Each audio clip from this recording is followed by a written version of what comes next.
Oui, effectivement, nous sommes avec Jean-Paul Ferreira, hein, tête de liste de la liste Guyane. Monsieur Ferreira, une première réaction. On voit que voilà, Monsieur Alexandre est en tête, mais vous bénéficiez d'un joli score dans pas mal de communes.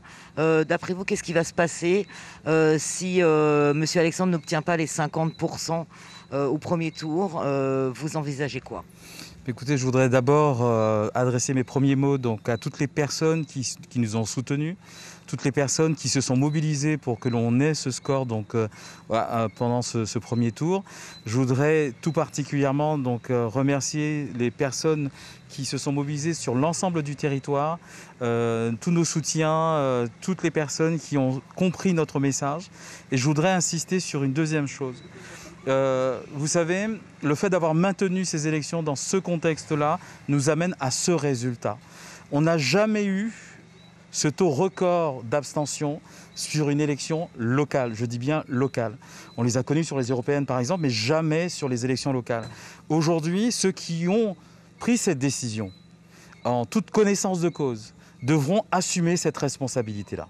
Je tiens à le rappeler parce qu'il n'est pas question que l'on fasse l'impasse sur ce résultat-là dans ce contexte-là. Ce taux d'abstention record, comme vous disiez, pour une élection locale est dû, selon vous, à cette précipitation au maintien des élections? Aux incohérences, je le répète encore, aux incohérences des mesures prises, parce que je le rappelle encore, j'en discutais avec une personne tout à l'heure qui me disait qu'elle est partie donc voter ce matin, pensant pouvoir faire ses courses juste après, jusqu'à ce qu'elle se rappelle qu'en fin de compte, tous les commerces étaient fermés, mais par contre, on permet aux gens d'aller voter.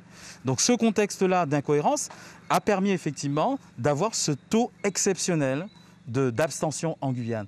Et ça, il faut que tout le monde le note, parce que les personnes, je le répète encore, vont devoir assumer cette responsabilité-là. Alors, au-delà de ce cas qu'on connaît aujourd'hui en Guyane par rapport à la crise sanitaire, vous obtenez, cela dit, quand même de très bons scores dans beaucoup de communes. Monsieur Alexandre est en tête malgré tout. Gabriel Serville obtient aussi des scores.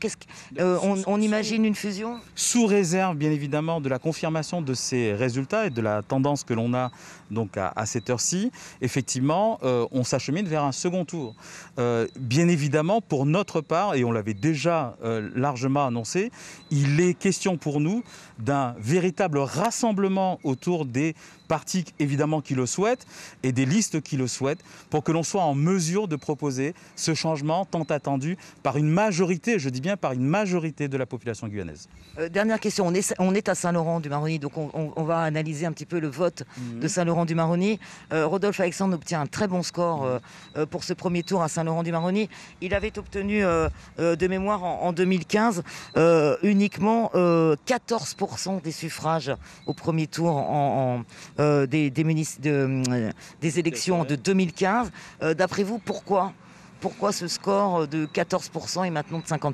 Écoutez, la Guyane devra à un moment donné s'interroger sur les questions de pratique politique dans le cadre des élections qui se passent en Guyane.